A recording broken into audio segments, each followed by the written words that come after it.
Life. To some, a joyous occasion, something they truly love. To others, not so much. But what is its meaning? First, the boring stuff. What does this question mean? Pertains to the significance of living or existence in general. Some views on the question. Absurdism. Absurdism is the philosophical thesis that life, or the world in general, is absurd. There is a wide agreement that the term absurd implies a lack of meaning or purpose, but there is also significant dispute concerning its exact definition, and various versions have been suggested. The choice of one's definition has important implications for whether the thesis of absurdism is correct and for the arguments cited for and against it. It may be true on one definition and false on another. Components: practical and theoretical. An important component of the absurd on the practical level concerns the seriousness people bring toward life, reflected in many different attitudes and areas, for example, concerning fame, pleasure, justice, knowledge, or survival, internal and external. An important disagreement within the academic literature about the nature of absurdism and the absurd focuses specifically on whether the components responsible for the conflict are internal or external. According to the traditional position, the absurd has both internal and external components. It is due to the discrepancy between man's internal desire to lead a meaningful life and the external meaninglessness of the world. Supernaturalism.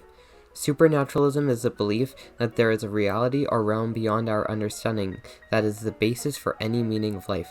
Every religion is based on this philosophy. There is evidence of this in places like hell, purgatory, and heaven. This also gives reason to why, especially in the church in the 1400s to 1600s, the church made people do things like indulgences in mass so they could get into heaven and or get time out of purgatory because the people believed in a higher place and or being. There are not necessarily authors of supernaturalist texts, but there are books like the Bible or the Quran.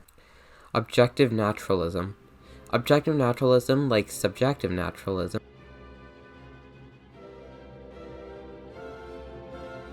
posits that a meaningful life is possible in a purely physical world devoid of finite and infinite spiritual realities. It differs, though, in what is required for meaning in life. According to Stephen Schaffersman, naturalism is a philosophy that maintains that 1. Nature encompasses all that exists throughout space and time. 2. Nature, the universe or cosmos, consists only of natural elements, that is, of spatio-temporal physical substance, mass, energy. Non-physical or quasi-physical substance, such as information, ideas, values, logic, mathematics, intellect, and other emergent phenomena, either supervene upon the physical or can be reduced to a physical account. 3. Nature operates by the laws of physics and in principle can be explained and understood by science and philosophy. 4. The supernatural does not exist, i.e. only nature is real. Naturalism is therefore a metaphysical philosophy and opposed primarily by supernaturalism.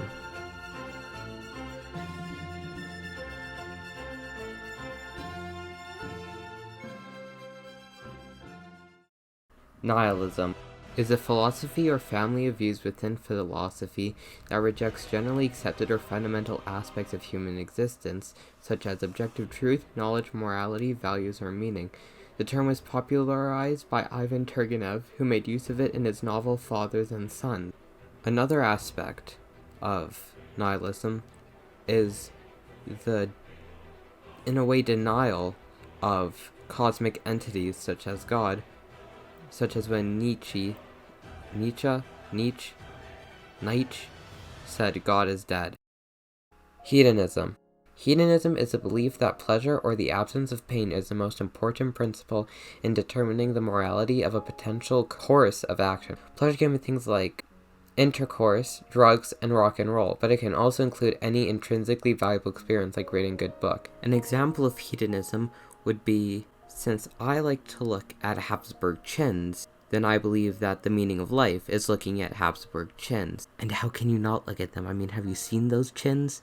Hedonism is a type of consequentialism, and it has several forms. For example, normative hedonism is the idea that pleasure should be people's primary motivation. On the other hand, motivational hedonism says that only pleasure and pain can cause people to do what they do. Egotistical hedonism requires a person to consider only his or her own pleasure in making choices.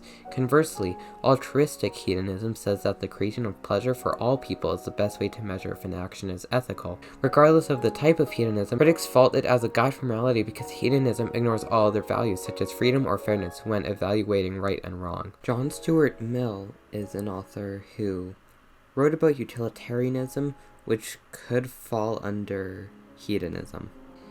My thinking on the issue at hand is, I personally believe that this topic in question is redundant because why does there need to be a meaning of life? Now, saying that, I technically agree with absurdism because I think the meaning of life is absurd, but I also think that this issue just shows that humanity, in a way, can't accept that it just existed. It always needs to find a way to know why it existed, which derives from humanity's drive to be smart and to gain as much knowledge as possible, because we believe that the only thing that sets us apart from other creatures